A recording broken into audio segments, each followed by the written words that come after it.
The Process, a podcast about creativity and experimental music. In the world of experimental music, outcomes and accolades for creators can be uncertain and at times seem far and few between. Therefore, creators and practitioners of experimental music must embrace the one thing they will always have complete control over: the process. This podcast aims to understand this creative process by listening to new works and discussing them with their creators. Each episode focuses on one creator and their music. Understanding how and why they create can inform aspiring creatives and help audiences better understand and navigate experimental music. I'm Dr. Doug Bielmeyer, and I'll be your host as we explore the world of experimental music, creativity, and the human need to find purpose in their world and lives. This is The Process.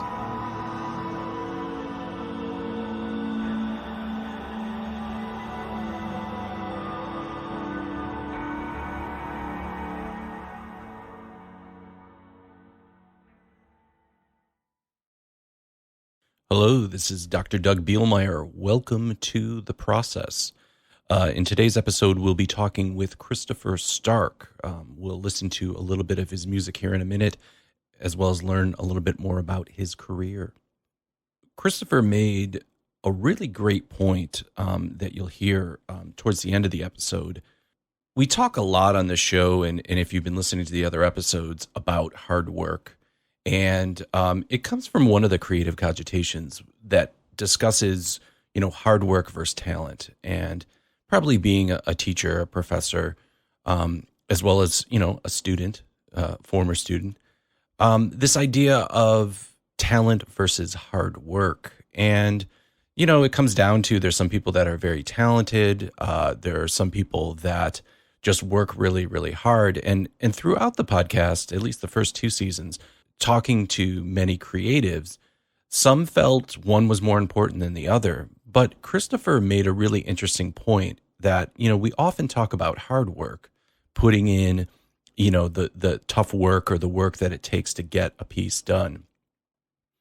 But he also talked about easy work. And that got me thinking about all the little things that one needs to do, just not only to finish a piece, but just sort of maintain a career and be a creator in the current industry and current landscape. And, I thought a little bit about it. What is easy work? Well, easy work is working every day for an hour, 2 hours. It's sending that email. It's following up with that ensemble. It's all the little things that we have to do to sort of maintain our career. We can't just be locked away for hours and hours on end doing the hard work of creating the piece. There's all these other little things that we have to do as well. And also, if you're looking and striving for a sort of healthy creative lifestyle, doing a little bit every day is probably better than doing nothing at all. I'm reminded of the quote, a famous quote from the internets about anything worth doing is worth doing poorly, because at least doing something poorly is better than doing nothing at all. And I think maybe that's at the core of this idea of easy work. And, you won't go down in history as being someone who did the easy work, right? We don't hear stories about composers and creatives and directors and musicians who just did a little bit every day. Those aren't the stories we glorify. It's the stories of, this sort of binging and sort of long creative sessions and intense situations. Those are the stories that get shared. And I think Christopher made a really great point about talking about easy work. So without further ado, let's learn more about Christopher Stark, listen to some of his music, and hear about his process.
Christopher Stark, whose music the New York Times has called fetching and colorful, has been awarded prizes from the Guggenheim Foundation, Chamber Music America, the Barlow Endowment, and the Fromm Foundation at Harvard.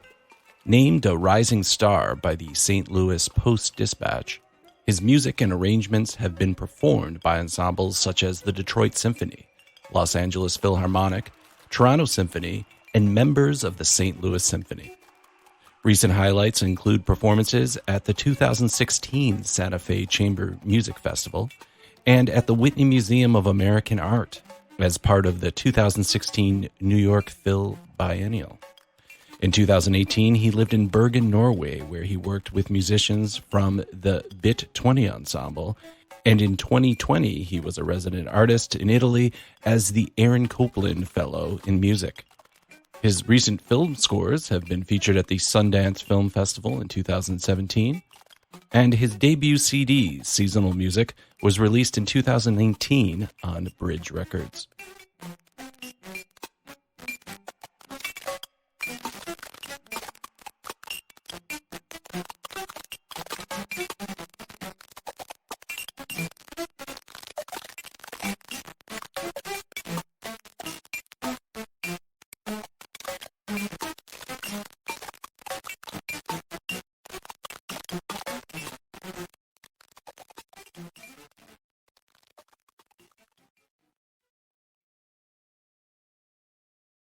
I learned a lot about notation. I spent a lot of time trying to be a composer who started with notation, learned the history of notation, expressed myself through notation. And I love that music. And I think I had some pieces that were successful doing that, but I didn't necessarily feel like it was my voice when I was doing that. And so Sure. Often I'll just plug those audio files into, I use Logic Pro, and I'll start, pitch shifting things, looping things, processing things, seeing if there might be some kind of rhythm present in something, and then maybe taking that bit of rhythm and, doing pretty traditional stuff to it, putting it in canon, diminution, augmentation, using a lot of pitch shift to try out different harmonic areas, and just building stuff basically out in Logic, just with, any sort of sounds that I've collected. And sometimes I will actually ask the performers for sounds as well. I did that in this recent piece as well. I said, hey, can you guys send me some sounds, maybe some harmonic trills or just some harmonics or some multiphonics, something, that you think is interesting. And I will also use those. And in this most recent piece, I used those in Max. I do a lot of experimentation in Maximus P along with Logic. Sure. Logic is kind of where I kind of like put my more concrete ideas, and then Max is where I kind of build out algorithms that generate sound that I think is interesting. And so I used actually those instrumental sounds to build a sampler that has a lot of weird randomization in it, and basically improvise on a MIDI keyboard with that weird randomized sampler. So that there's always some element of intuition involved and listening involved, both obviously through the field recording, but through improvisation where you're just kind of responding to, in this case, basically responding to like the randomization that was present in this like algorithm in Max, and then making a decision based off of that, and then seeing if it sounds cool or not, and then putting that into Logic and, cementing something there and going back and forth between these two things. So do you have maybe several, Logic sessions or sessions in a DAW where you have maybe a piece minus something else, or, almost a complete idea? How does the process, so do you then get a commission? Do you then is there a duo that you're going to write for, or is there an ensemble you're going to write for? Do you find yourself then taking that sort of really electroacoustic or sort of electronic idea and bringing instruments into that, or what's the process to, if you're then going to, because do you have pieces that are just electroacoustic that don't involve quote unquote other human beings? Is that correct? Or I don't actually have any electroacoustic music, Just even a though tape piece, like just a tape piece. no Yeah. tape pieces, even though I keep telling myself that maybe that's where I should be, is just making those pieces, because I love that music, and I love so much experimental electronic music and indie electronic music. But I usually start with a commission or a collaborator that has asked for a piece. I think I always have the instrumentation before I start the process. So I am aware of the setting, whether it's in a large ensemble in a big concert hall, or a small ensemble that's more mobile, and the setting can be, more unusual. So I have a sense of that, like what maybe the sound reinforcement might be like, or what, rehearsal process might be like. And I definitely consider that a lot when I'm making the kind of, basically electronic piece that I'm going to then kind of either purely orchestrate without any of the electronics left in it, or, supplement instrumental sounds with the electronic sounds. Oh, so you're saying the electronic sounds are the things you create in Max or even on your sound walk. Those could just be stand-ins for the acoustic instruments. Those sounds might not be in the final product, right? And rather are just sort of inspiration for, the written part. Or the notated part, I guess. Yeah. So then at what point in this process, so you've done a sound walk, you've done a walkabout, you've done some recordings, and this could be based on, I have to write for a flute duo. So maybe I'm going to go and get some materials. So at what point then do the musicians get involved in sort of the interpretation of the piece? When do the musicians, is it when you've written something down on paper? Do they come in and experiment with you or improvise with you? When do you get the musicians involved?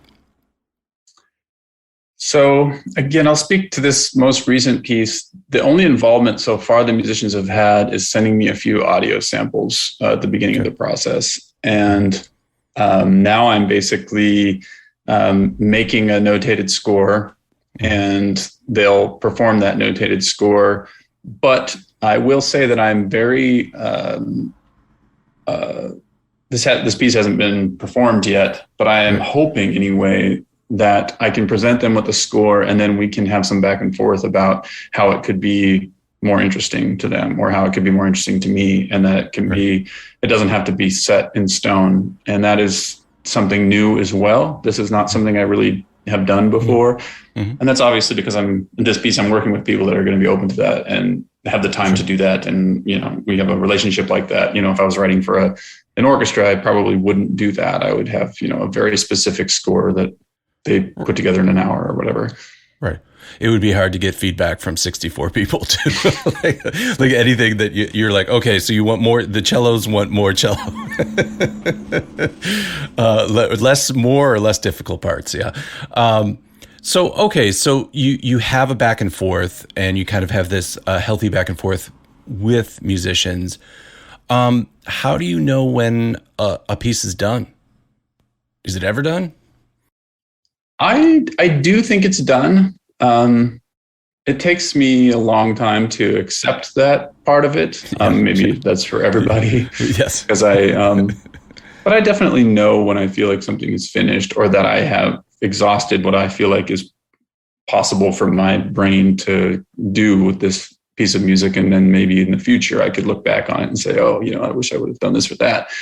But I definitely usually reach a point where I feel like it's complete. And classic things like this thing has to be performed at this time, and it has to be given to these people at this time matters. But that often, maybe I shouldn't reveal this, but I'm not very good with deadlines, because I don't really like turning something over that I don't feel like is done. Right. But then when it is done, I will turn it over, but I won't turn it over before that point, before I feel like it's complete. Yeah. And, meeting the deadline and then reworking it after.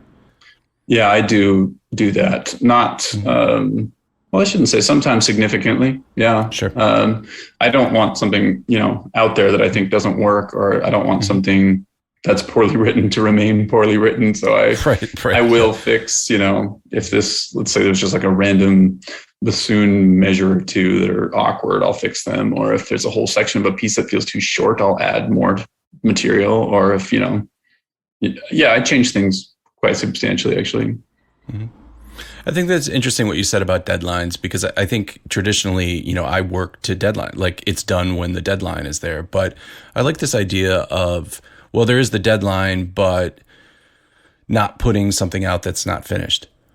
I guess I would struggle a little bit with never thinking anything is finished, really. It's like, forget the deadline. It's like, it's not finished. And sometimes for me, at least, the deadline helps me say like, well, it's due, so it's done. Yeah, that's the kinder thing to do for the people that play your music. I usually have to kind of send a lot of really apologetic emails and exchange a few uncomfortable emails, but I just have a very hard time doing that. But then they get something that you're 100% sure of, or you're confident in. Well, at least closer to 100%. Yes, yeah. Maybe.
Well, let's talk about the language of landscapes, and specifically scene 4, which we've heard a little bit here on the episode so far. So this piece was commissioned by both a duo named New Morse Code, which is Mike Compitello, and Hannah Collins, which is percussion and cello.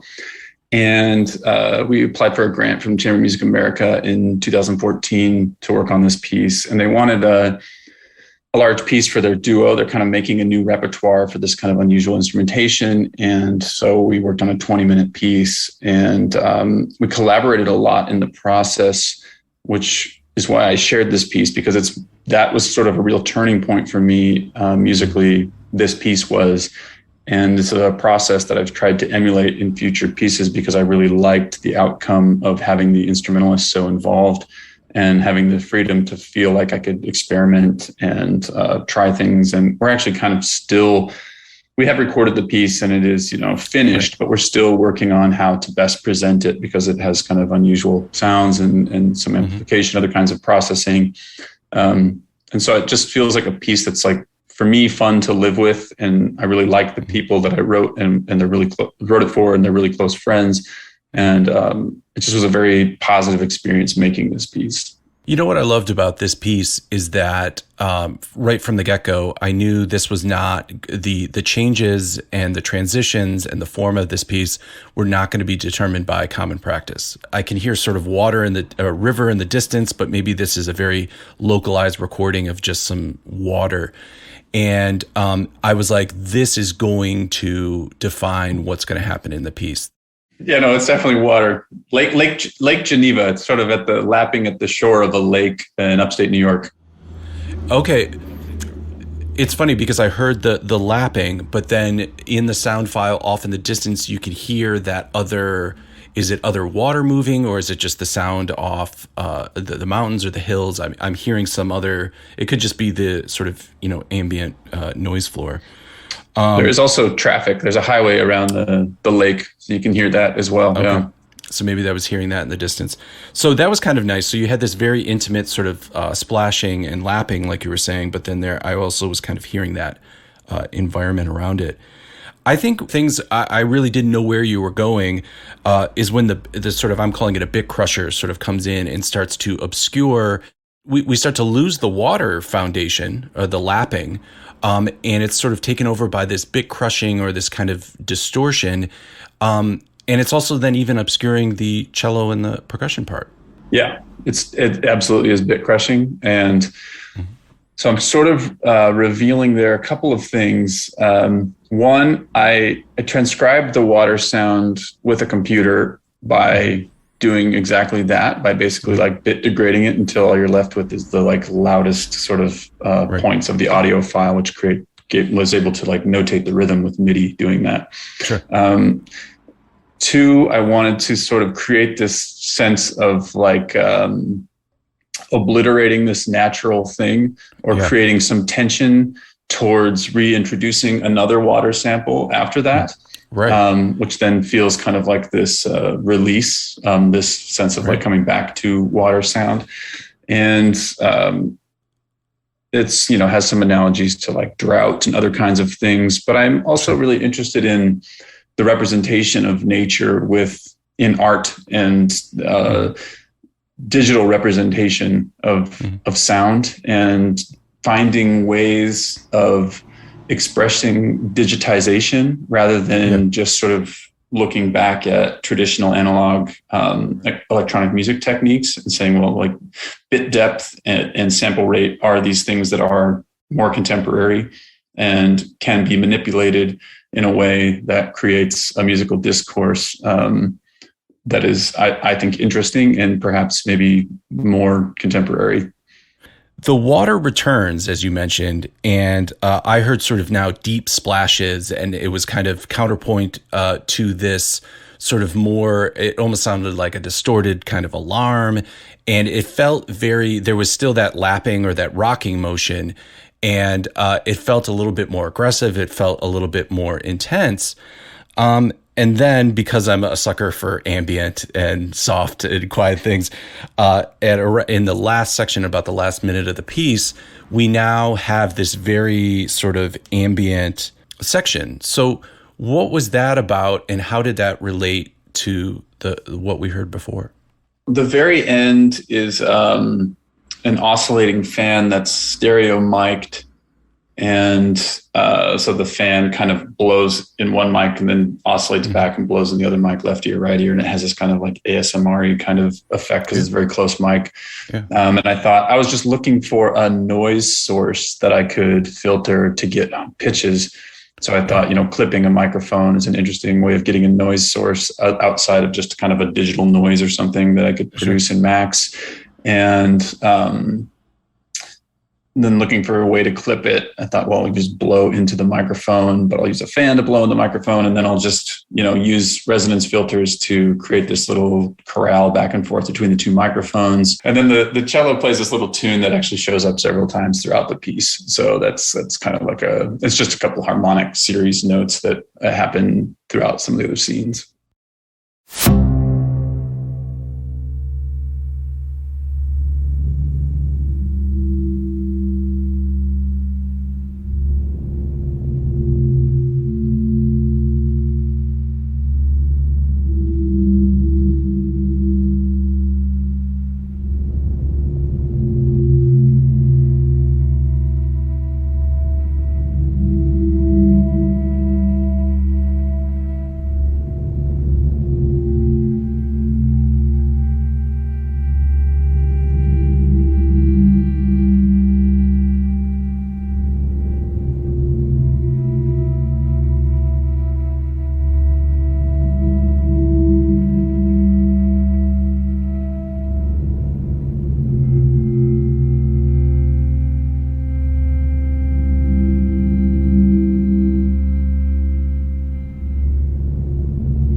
So what do you think? Do you believe in talent or hard work? And why did you pick this cogitation? I just find this question really interesting, and it's something that I've gone back and forth a lot. And this is maybe unpopular, but I actually am now kind of on the side of talent a little bit. And I don't even know why, but I have met so many people that have just such a unique and special ability to create that I just don't know if there's any other way of explaining it, you know? Like, for example, I know one of my very close friends is a composer named Sean Shepard, and I swear to God, he just hears like in 4D. Like when he composes and orchestrates, it's like he's hearing in 4 dimensions. And when I compose and orchestrate, I hear in 2 dimensions. And I don't know how to describe that. I mean, I feel like he's been able to do that his whole life. And it's like I don't know how to, you can work hard to achieve that. But I feel like if you just have that when you're 18, it's like, sets you on a path. Because I've definitely sat in concerts where I listen and I'm like, wow, not only is this a very unique and interesting idea, but it seems very intuitive to the person. And I'm like, what a great idea. I'm like, you know, you could sit around for months and weeks and this person had this just great idea. I think film's the same way too. You just you watch one director tell a story versus another and you're just like, same story, totally different outcome. So could talent alone, so one of the ways I interpret this is, could talent alone be the necessary foundation for a career?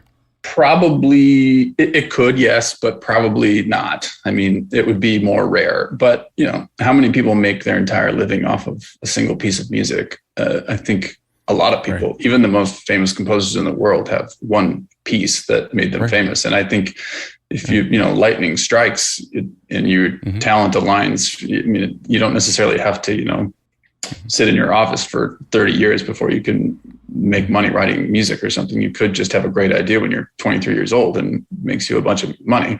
Not to say that money is, why we do what we do, but I think you could make a career off of that for sure.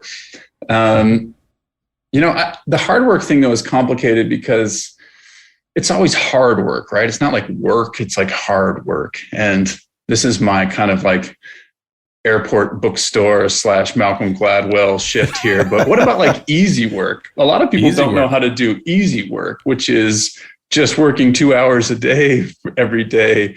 A lot of us know how to like binge a 12-hour work session and stay up all night and write a term paper, but not a lot of people know how to like work for 30 minutes every day. Well, Christopher, this has been fantastic. It's been great talking to you. Before I let you go, can you tell us a little bit about where we can go to find out more about you and your music? I have a website, which is christopher-stark.com. I have a couple things up on, Spotify and iTunes Music and things like that. Not a ton of my output, but all my stuff is basically on my website to listen to.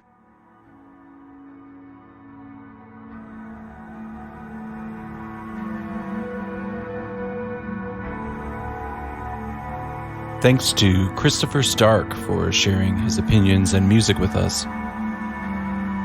If you enjoyed this episode, please check out other episodes in the series and like and subscribe or leave a comment on your preferred podcasting app. I'm Dr. Doug Bielmeyer, and this has been The Process.